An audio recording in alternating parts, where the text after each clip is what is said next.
Continuamos con ustedes y con las noticias de Directo América. Mi nombre es Ángela Gómez. Para este bloque iremos en directo a París con nuestra periodista Erika Olavarría.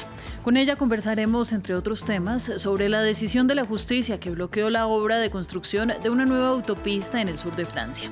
Una medida en favor de activistas medioambientales que rechazan el impacto del proyecto. Ya ahondaremos en este asunto, pero antes vamos a los titulares. El presidente ucraniano Volodymyr Zelensky se reunirá hoy con su homólogo Donald Trump en la Casa Blanca para la firma de un acuerdo que dará acceso a los norteamericanos a los minerales raros de Ucrania, a cambio de apoyo frente a Rusia. La imposición tarifaria del 25% de Estados Unidos a Canadá y México impactaría a la industria en los tres países. Uno de los sectores golpeados sería el de automóviles. A la espera de la entrada en vigor el 4 de marzo, Claudia Sheinbaum busca negociar con Donald Trump, mientras Canadá asegura que dará una fuerte respuesta arancelaria. Y el ejército israelí admitió que subestimó drásticamente las capacidades de Hamas antes de los ataques contra Israel el 7 de octubre de 2023 y aceptó que fracasó en su misión de proteger a los civiles israelíes. Así concluyó una investigación militar, mientras la primera fase del cese el fuego en Gaza termina este sábado. Tenemos reporte.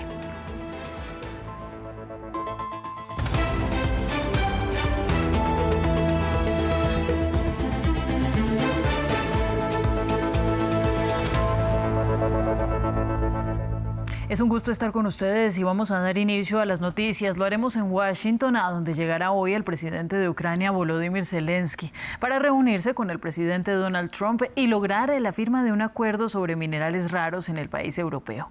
Este pacto sería fundamental para que Kiev obtenga el respaldo de Trump, que busca un rápido final de la guerra iniciada por Rusia en febrero de 2022.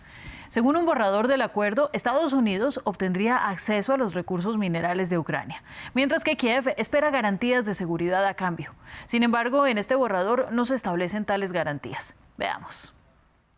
Según Kiev, Ucrania alberga alrededor de 5% de las materias primas minerales críticas del mundo. En virtud de un acuerdo que firmarán el viernes Volodymyr Zelensky y Donald Trump, Estados Unidos podría tener pronto acceso a ellos. Un borrador del acuerdo prevé un fondo de inversión para la reconstrucción que será gestionado conjuntamente por funcionarios de ambas naciones. En él se establece que Ucrania aportará el 50% de los ingresos procedentes de los futuros recursos minerales, petróleo y gas de propiedad estatal, y que los recursos del fondo se inviertan en proyectos en la propia Ucrania. Trump ha presentado el acuerdo como una forma de recuperar la ayuda estadounidense concedida a Kiev. Mientras tanto, Ucrania espera que conduzca a garantías de seguridad contra Rusia, pero en el borrador no se han enunciado estas garantías de manera específica. El presidente ucraniano ha insistido en que el éxito del acuerdo dependerá de la ayuda continuada de Estados Unidos. En Kiev, algunos han acogido con tímida satisfacción la perspectiva del acuerdo. Es mejor dar a alguien que nos ayudó y esperamos que nos siga ayudando en el sector de la defensa en el futuro que dar al agresor. Otros suelen ser más críticos. No deberíamos tener prisa porque ahora parece chantaje y manipulación. Las conversaciones sobre un acuerdo llegan días después de que ambos líderes intercambiaran comentarios hostiles. Zelensky acusa a Trump de vivir en una burbuja de desinformación creada por Rusia, mientras Donald Trump contraatacó tachando a Zelensky de dictador sin elecciones. El jueves, el presidente estadounidense pareció dar un giro de 180 grados a este comentario. Señor presidente, ¿sigue pensando que Zelensky es un dictador? ¿Yo he dicho eso? No puedo creer que haya dicho eso. Siguiente pregunta. Mientras tanto, las conversaciones entre Moscú y Washington para poner fin a la guerra rusa en Ucrania han excluido hasta ahora a Kiev, provocando la alarma en Ucrania y más allá. La visita de Zelensky es la tercera de un líder europeo a la Casa Blanca esta semana. Antes se reunieron con Trump el presidente francés Emmanuel Macron el lunes y el primer ministro británico Keir Starmer este jueves. Todos ellos con un objetivo común: asegurar el apoyo a Ucrania en la guerra con Rusia y una alineación de intereses con el viejo continente. A continuación, el resumen de la visita de Starmer. Un encuentro bilateral amistoso, pero con cautela. El presidente estadounidense Donald Trump y el primer ministro británico Keir Starmer se reunieron el jueves en Washington para mantener sus primeras conversaciones en persona. El líder republicano prometió un acuerdo comercial con el Reino Unido, sin dar más detalles sobre lo que incluiría. Vamos a tener un gran acuerdo comercial, de una manera o de otra. Vamos a tener un muy buen acuerdo comercial para los dos países. Por otra parte, el miércoles, Starmer instó a Estados Unidos a proporcionar un respaldo de seguridad para cualquier fuerza europea que participe en un posible papel de mantenimiento de la paz en Ucrania. Starmer fue el segundo líder europeo que se reúne con Trump esta semana. No obstante, mostró marcadas diferencias sobre la libertad de expresión y sobre la paz negociada en Ucrania. Hay un famoso eslogan en el Reino Unido después de la Segunda Guerra Mundial, que es que tenemos que ganar la paz, y eso es lo que debemos hacer ahora, porque no puede ser una paz que recompense al agresor o que dé aliento a regímenes como Irán. Trump, que asumió el cargo el 20 de enero, ha escandalizado a los aliados tradicionales de Estados Unidos en Europa al cambiar los términos de la relación con Moscú. En otros temas, la amenaza de aranceles del 25% de Donald Trump a las importaciones procedentes de los vecinos de Estados Unidos, Canadá y México, que entrarían en vigor a partir del 4 de marzo, podrían tener un impacto en múltiples sectores. Uno de ellos es el de los automóviles. Las piezas que antes, con el acuerdo comercial Estados Unidos, México y Canadá, cruzaban las fronteras libremente durante el proceso de fabricación, ahora podrían generar nuevos costos. Uno de estos productos es el llavero, el componente utilizado para poder desbloquear el vehículo. Veamos. Es un componente crucial del carro electrónico. El llavero que activa funciones en un vehículo se fabrica en esta planta de México. Cada aparato tiene que cruzar la frontera muchas veces durante su producción antes de ser ensamblado. Un proceso facilitado por el acuerdo comercial entre Estados Unidos, México y Canadá. Ayuda en muchos sentidos. Para empezar, el tema de los aranceles que están exentos. La otra es que hay una relación de confianza, si se puede decir de una manera más sencilla, que ayuda a que el material fluya de una manera más rápida, que es al final lo que queremos para que la producción no se vea impactada por retrasos en despacho. La planta de automóviles desempeña un papel clave en la cadena de fabricación que comprende 54 componentes de 22 proveedores de Asia, Norteamérica y Europa. Pero fábricas como estas temen que los aranceles del 25% de Trump a las importaciones de México y Canadá no solo ralentizarían el proceso de fabricación y elevarían los costes de producción, sino que provocarían enormes subidas de precios al final de la cadena, especialmente si se impone un impuesto cada vez que una pieza de automóvil cruza la frontera. En este caso, la industria maquiladora exporta todos los productos de Estados Unidos. Entonces ese incremento pues nosotros se lo vamos a tener que incrementar a quienes nos compran el producto y el usuario final es el que se va a ver afectado con este incremento de aranceles. Los expertos advierten que esta alteración del mercado podría suponer un aumento de $3,000 en el precio de un vehículo. México es el séptimo productor mundial de automóviles, con clientes como Toyota, Volkswagen y Audi, y la industria automovilística representa el 3,6% de su producción económica. Pero los aranceles del 25%, que entrarían en vigor el 4 de marzo, podrían suponer para el país un riesgo de pérdida de competitividad en el mercado mundial. En tanto, el Ministerio de Asuntos Exteriores de China reafirmó que se oponía firmemente a la amenaza de aranceles adicionales del 10% del presidente estadounidense Donald Trump y que tomaría todas las medidas necesarias para salvaguardar sus intereses. El portavoz de la Cancillería denunció que Washington estaba utilizando el problema del fentanilo como un pretexto para amenazar al país asiático. Si Estados Unidos sigue utilizando la cuestión del fentanilo para ejercer presión, chantaje, coerción y amenaza, solo tendrá efectos contraproducentes y repercutirá en el diálogo y la cooperación entre China y Estados Unidos en el ámbito del control de drogas. El gobierno de Estados Unidos permitió a los antiguos trabajadores de USAID entrar a las instalaciones de la agencia para recoger sus pertenencias. A las afueras del complejo gubernamental, decenas de personas se reunieron para protestar en contra de la decisión de la administración de desmantelar sus proyectos. Varios de los manifestantes mostraron preocupación por las posibles consecuencias del fin de la organización. Más detalles en este informe de Diego Bassani. Los trabajadores de USAID le dan el último adiós a las instalaciones en donde trabajaron durante años. Este jueves, el gobierno de Donald Trump ha autorizado la entrada a los edificios de la Agencia de Estados Unidos para el Desarrollo Internacional a aquellos que fueron despedidos para que recogieran sus pertenencias. Con cajas de cartón, los antiguos funcionarios dispusieron de 15 minutos para llevarse sus objetos personales. A las afueras del inmueble, decenas de personas se agruparon para protestar contra la decisión de la Casa Blanca de cerrar la organización estatal. Me encantaba el trabajo que hacíamos, me importaba mucho. Sentía que marcábamos la diferencia y ver que todo desaparece ante nuestros ojos en cuestión de semanas me da mucho miedo y me deprime.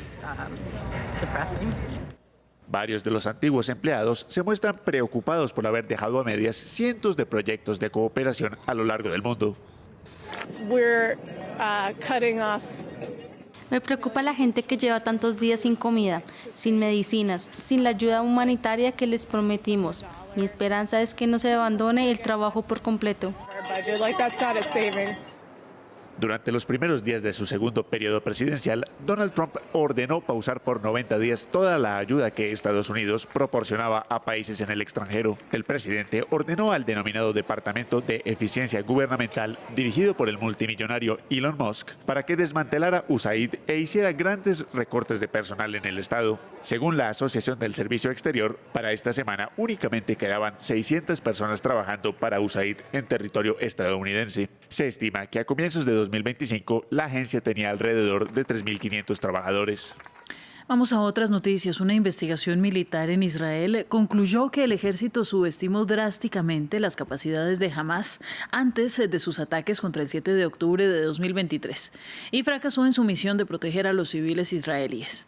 A punto de finalizar la primera fase de la tregua en la guerra de Gaza, este documento señaló que nunca se cuestionó la percepción de que Hamas no estaba interesado en un conflicto a gran escala y nunca se reforzaron las tropas en la frontera.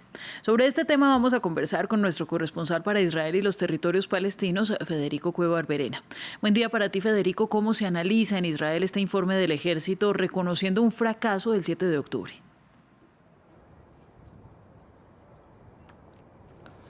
Sí, se ha recibido con mucha expectativa porque es también el informe más completo que se ha presentado hasta ahora sobre esos fallos antes y durante el 7 de octubre de 2023. Se enfoca en 4 aspectos y el estudio concluye que durante la última década el ejército interpretó erróneamente que Hamas no representaba una amenaza para Israel, que no quería una guerra a gran escala y que cualquier amenaza fronteriza se podía repeler con la ayuda de la alta tecnología que Israel había instalado en su valla con Gaza.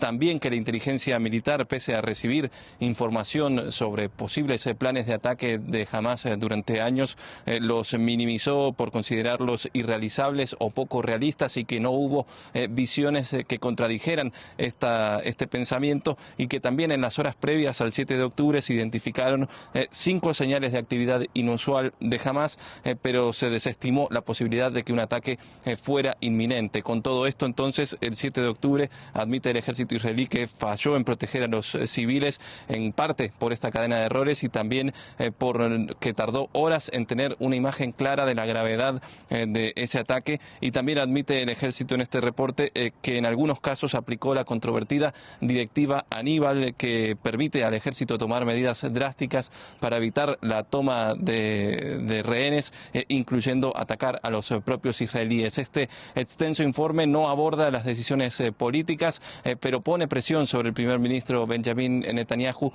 quien se ha negado hasta ahora a admitir responsabilidades y a crear una comisión estatal de investigación que dice solo debería ser creada una vez que culmine la guerra, pero eso no impidió que la oposición renovara sus pedidos de creación de esta comisión, entre ellos el líder opositor Yair Lapid, que instó a los cobardes del gobierno a seguir los pasos del ejército.